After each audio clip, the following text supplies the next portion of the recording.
Hello, welcome to this video. Thank you so much for tuning in, sharing in this now moment with myself and with one another. If you haven't seen these videos before, welcome back. If you have, my intention is unity and oneness. Excuse me.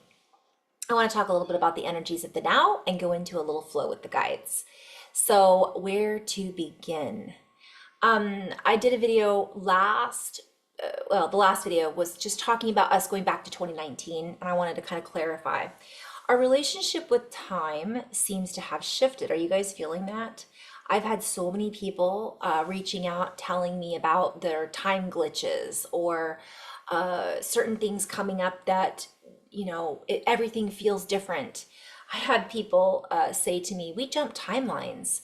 And by the way, these are individuals who I don't necessarily think would have ever used those words a couple of years ago. So it's really very exciting and very cool.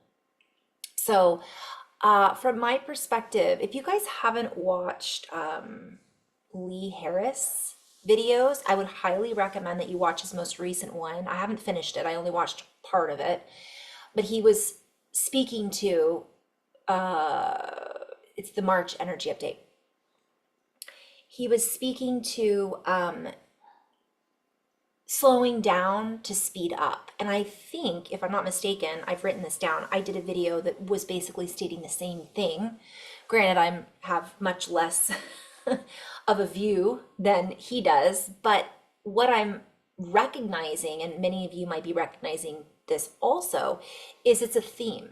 We tend to all tune in to the same bandwidths, especially when you are utilizing your intuition for the work that you do. We're all tapping into the same source, essentially, and we all interpret it in our own unique individual way. I tend to play with words. He is a very direct, point A to point B, very easy to follow person. So I would highly recommend you check him out if you feel called. I'll try to include his video in this link. Also, Nancy, Rebecca, I like both of their style, and both of them were tuning into much of what I've been tuning into in my own way. And I love that when that happens, we get this validation, right? So a lot of times I'll work with someone and I'll tell them something and they'll be like, I knew it, right? And all I needed to do was kind of give them that validation that I'm using through my own intuition for them to trust their intuition or to trust their synchronicities or to learn how to interact with those synchronicities. So synchronicities are going through the roof, up leveling. A lot of people are sharing in different ideas and concepts that never would have been shared in before. Our relationship with time is shifting drastically, and our energy is going up while simultaneously it seems to be going down. So all of these big shifts are happening, and while these big shifts are happening, it can be exhausting. So my guides have been essentially saying the same thing. You got to slow down in order to allow ourselves to drop into this wave. Otherwise, we're going to be fighting with this rip current, constantly trying to keep our head above water. I think I did a video about that with the waves a few videos back. Anyways, so we're really being called to slow down. So even now, as you're watching or listening this video, I invite you to take a deep breath, nice long letting go exhale, drop into the body. How am I feeling right now? Do I need a glass of water? Do I feel hungry? Am I tired? Could I sit for a minute and do 5 minutes of breath work? A lot of the old ways of go, go, go, what's next, right? Fill my dance card so that I am constantly moving, going, doing, isn't working anymore. There are a large percentage of people that will still try to put that square peg in a round hole or vice versa. And so that's something that the guides have been, well, how hard do you want to make this? How complicated do you want to make this? Because the more you push, the more resistance you feel, and so on and so forth. So this is a play on words. we're being called to let go or be dragged. And that's kind of been an ongoing theme for a long time. But right now, the way that I see it is we are moving with more velocity. The guides are playing with the word velocity over speed. So a lot of times I hear, well, time is speeding up. Things are getting faster. And it's true to a certain extent. But how true can that be when we really don't understand necessarily that time is a construct? So what's really speeding up, I would venture to say what's shifting is how we interact with our reality. Therefore, our impression of time is that it is going faster because we are not interacting with that particular program in the same way that we used to. So there's this bit of a lag time, so to speak, and a bit of a sense of, well, I just lost a half hour. Where did that go? Or I just gained a half hour. How is that possible? Because we are in this process of moving through the medium that is the ether, the air around us, our ocean, if you will. Think of yourself as a dolphin, right? Blowing out bubbles and the ripple, or a whale. And that sonar goes out through the water. And then it tells us where we are in relationship to our surroundings. I'm getting goosebumps on this, so I'm going to keep going with that. If you pretend that you're a whale, you're sending out this wave, these signals, and it bounces back. What our expectations are of where we are and where we actually are two different things, number one.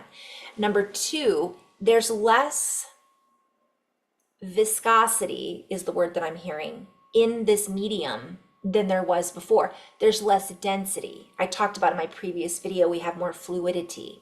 What does that mean? Well, the way in which we operate within the 3D, time was more linear. Point A, point B, point C, it goes this way. And it was sludgier. It was more viscous. Well, I'll say it was sludgier. The viscosity has now moved to where it's become more fluid.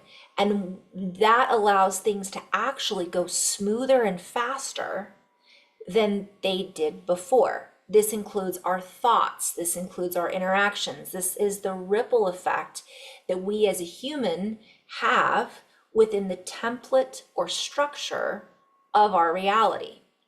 And so these sonar waves that we're sending out, I'm just calling it that,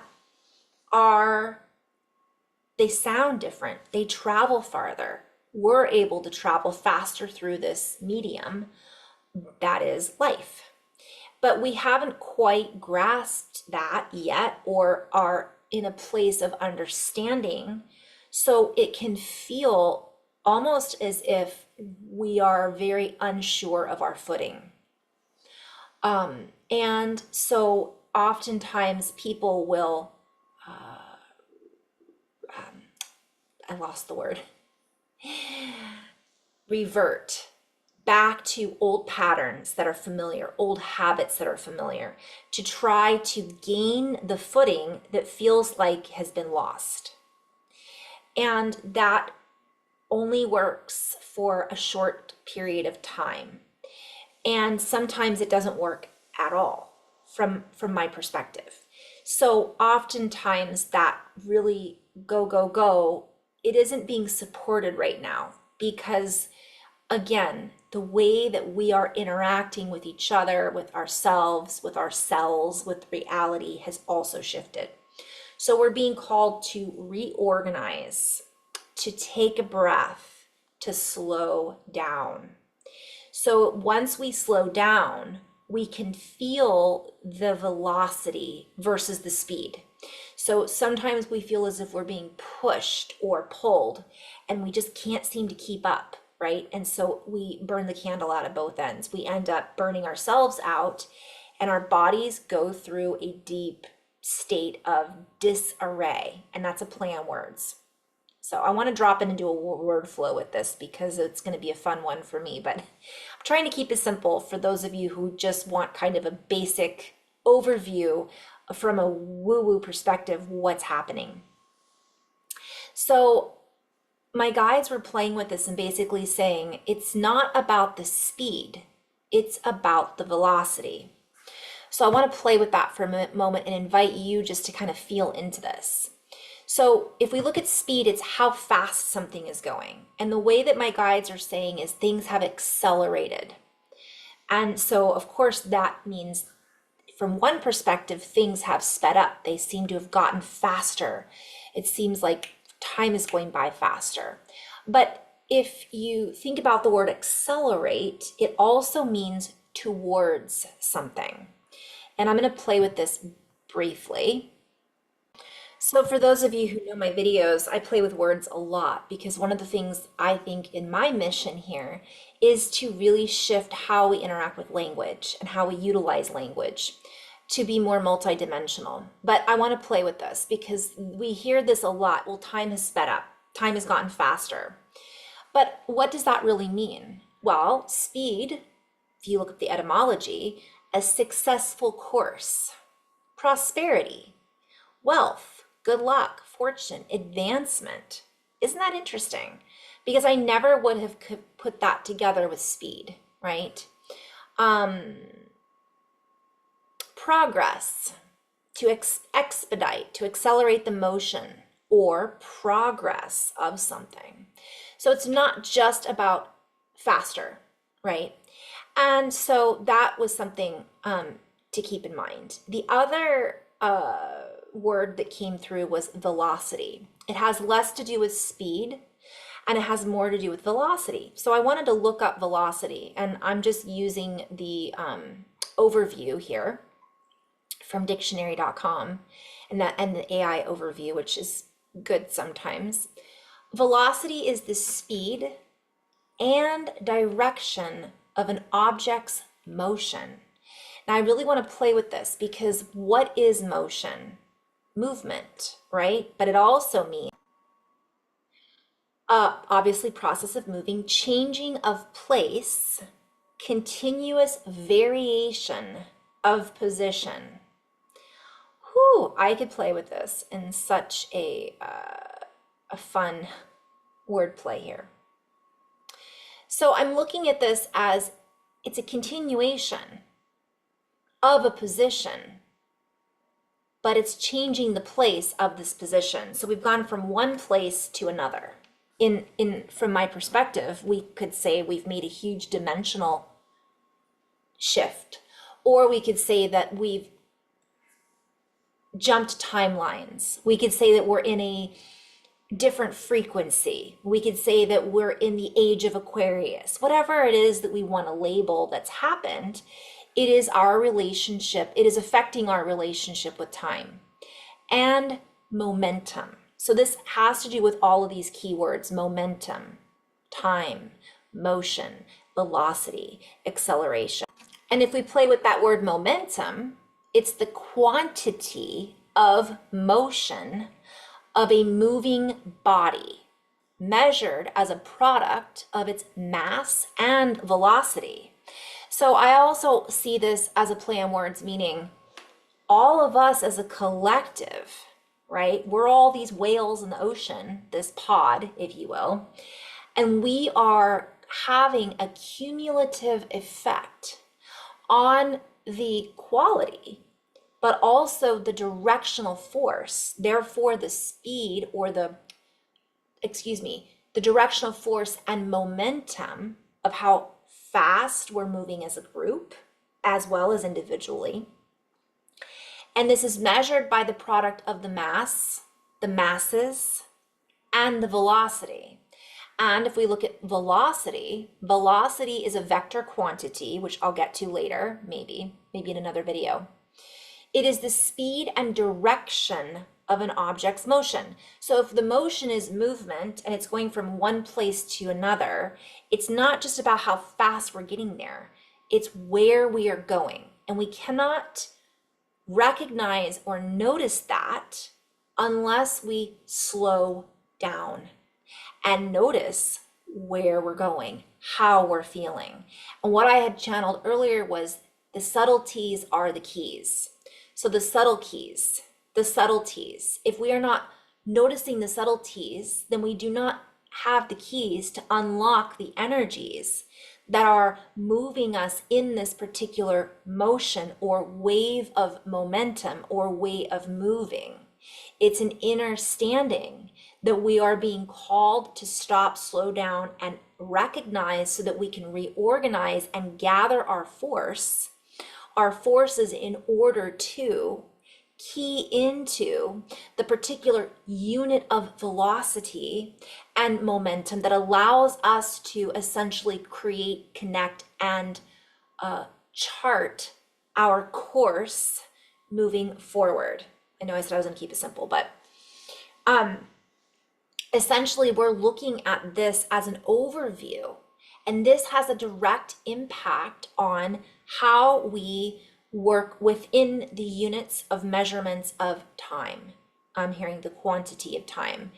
And we're becoming much more multidimensional and multifaceted in how it is that I'm hearing our organizing capabilities within the collective as we unify and as we come back into a state of coherence. And that is the key, by the way, coming back into the heart, breathing, noticing the subtleties, noticing what's no longer working for us, being willing, I'm hearing, to take that giant leap forward, being willing to say, I don't need what I thought I needed.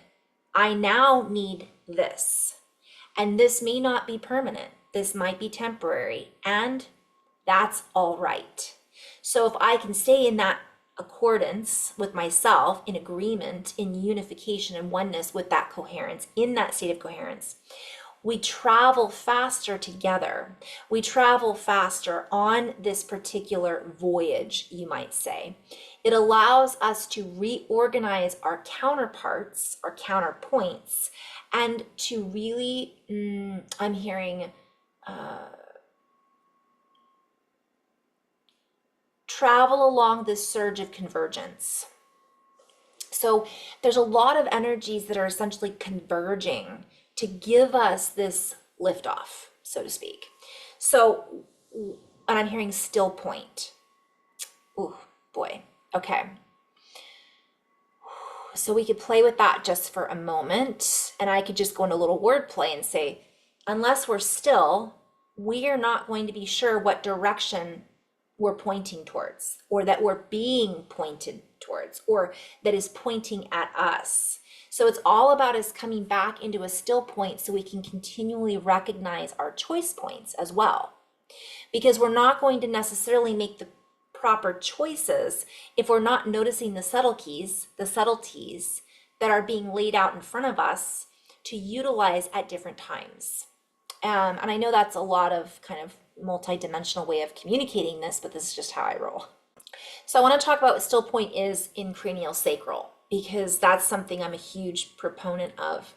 A still point refers to a moment of deep calmness and stillness, often used in the context of cranial sacral therapy.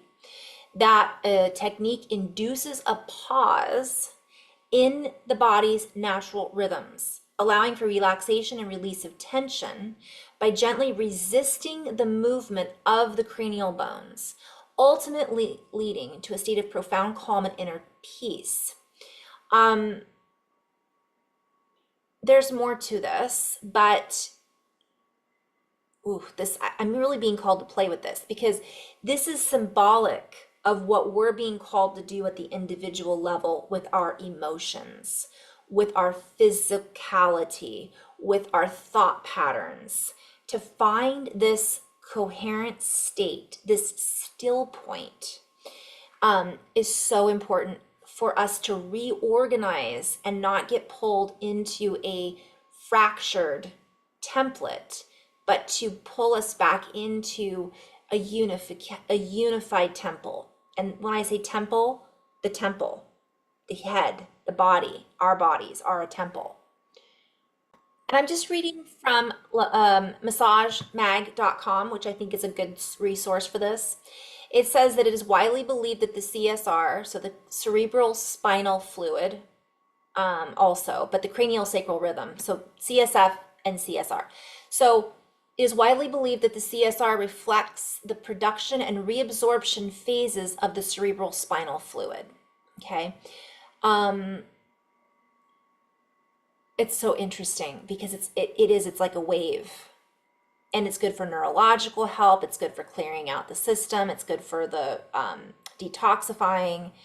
And it's interesting because it says here, still point can directly impact the meninges, ventricles, the CSF production centers, dural venous sinuses, the CSF outflow pathways, brain and spinal cord through the change in fluid forces within the cranial sacral rhythm.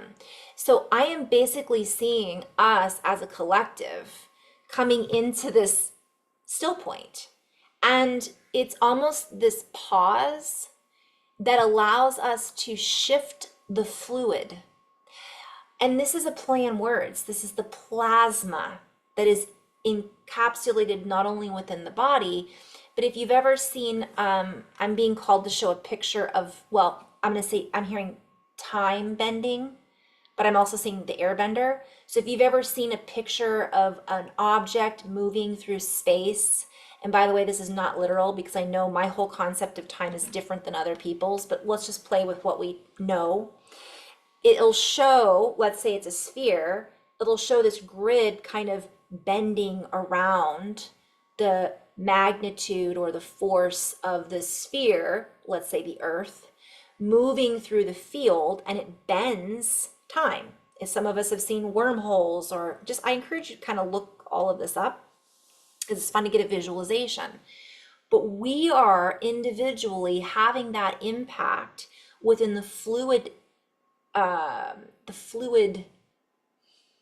so many words are coming through. Metamorphosis, let's say, of reality. So I'll give a for instance. When we are at coherent state, our energy field goes out 15 feet around us instead of 3 feet. So therefore, how big of an impact we have on the field around us is completely connected to our own center of gravity, our own center of our force field, our own space, which is the heart, convergence, coherence, allowing us to converge into this one still point. I'm not saying heart coherence is the same as still point. That's different, but it allows us to come into a place of stillness that we can harness the frequencies that are moving through the body, that are moving through the earth, and that are moving through the field in which we all exist within in a much more cohesive way.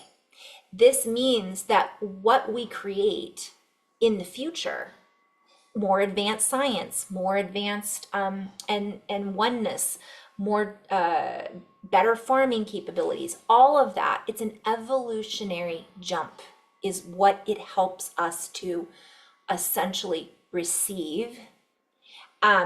Earlier I was kind of being shown that if we're not in that still point, if we're not in that place of coherence, we are not able to receive as easily, fluidly, or it just doesn't work the same way. So this is one of the reasons a lot of the teachers are stating, or channelers or guides, or our system is like, slow down. We need to slow down, drop in order to receive, I'm hearing greater impact, in order to receive these codes so that we can then open up to more of what is already accessible and available to us, within us, from us.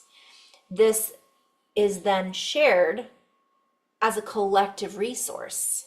When two or more gather, we create an abundant set of codes and restoration points. And I'm seeing again a reference to still point.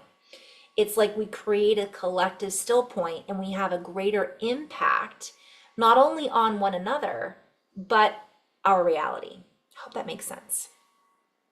It's a little quantum. So I'll give a very simple for instance. If we're in a place of coherence and we're able to feel this inner calm, when we are making a decision, let's say we're in the political realm, we are able to feel the energies that are chaotic around us and not necessarily be pulled into those chaotic energies. And we can make a decision based on our own reference point, play on words, rather than making a decision based on the chaos all around us. We're not going fast, make a decision fast. We're slowing down to jump ahead, if that makes sense. So from that state of coherence, we say, no, this is not the right decision. That is the right decision. We feel into it. We recognize it. Again, I'm referencing the whales. The sonar picks up around us more of our environment, and we get a bigger picture on a quantum level. We feel more, we see more. We're able to, I'm hearing scale to size. We're able to see more through our feeling, through our senses. And this comes back to what my guides are always talking about, which is expanding the multisensory awareness. The more of us that do this, the more we activate the deeper genius, the genes, the genetic template that is already inside of us, that's been bound up from one perspective. And now we have to relax enough to allow that energy to essentially transmute, or I'm seeing alchemize, and changes and shifts the body at a cellular level.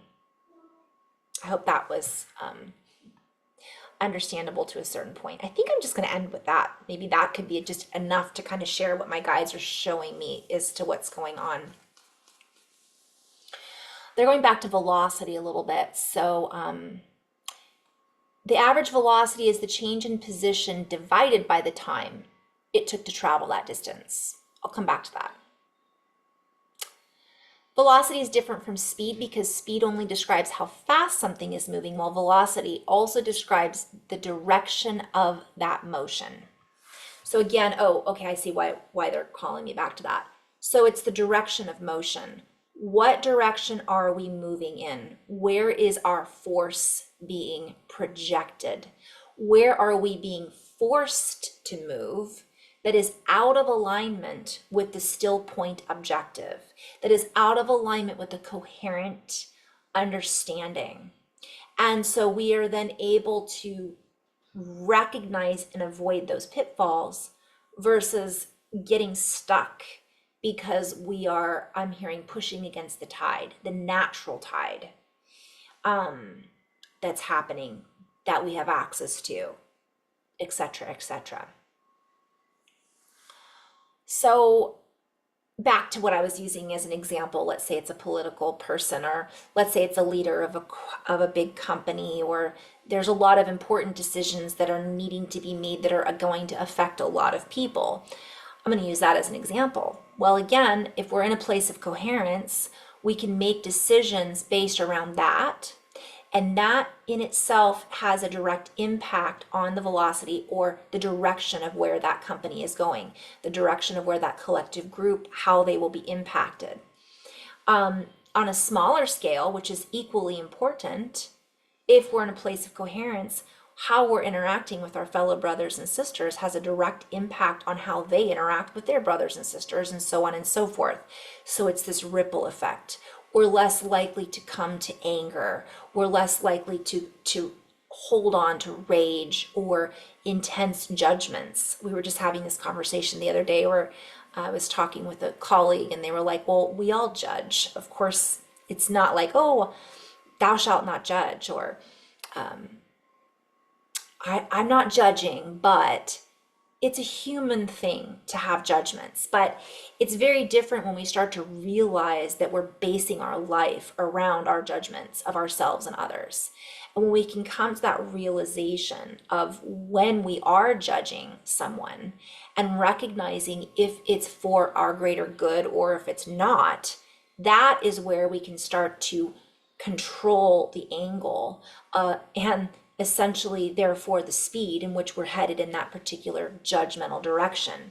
So if we're choosing something because we assume based on our judgments that that person that we're about to interact with is bad, let's say as an example, without having a fuller storyline. That person might be going through a terrible time in their life, and they're coming off as negative, but we're judging their attitude, and therefore we're corresponding with them accordingly. If we could just let that go, or recognize that's how we're operating, and come back to a place of coherence, that interaction that we have with them could essentially and potentially shift that energy. Not only it shifts the energy in our field, no matter what. How does it feel when we're in a place of, ugh, I don't like that person, or I don't like the way that person looks at me, or I feel like they're judging me? Well, usually it's because we're judging somebody else, right? It's a whole process, it's a whole product. But if we can come into a place of going, you know what, I've judged this person in the past, I'm aware that I'm making a judgment right now. Can I just let that go right now and just be present with whatever they're trying to say, what they're really trying to tell me? Can I feel, hear, and sense beyond their negative attitude? And you might be surprised. Just that shifts the frequency within the water, right? The whales and the dolphins, I'm using that as an example. Visualize our soup that we are all breathing together in the ether. It shifts the frequency that we're sharing. And if you go onto heartmath.org, it's on the links on almost all my videos. I encourage you to look at the pictures. It has an impact on the field and the people around us. And just by us dropping that for a moment, letting it go, coming back to a place of stillness, and that allows the other person to also feel into that, and sometimes drop their stuff just for that moment. Just like they teach you in Reiki, just for this moment, allow me to be open and in love and light, and let go of all that other stuff. And if we can do that moment to moment throughout the day as often as possible, if each and every one of us were doing this, it would have a huge impact on the velocity, the directional force, the choices that we're making as a collective. I think I'm going to end on that note. So, in love and light, guys, thank you so much for tuning in. Namaste.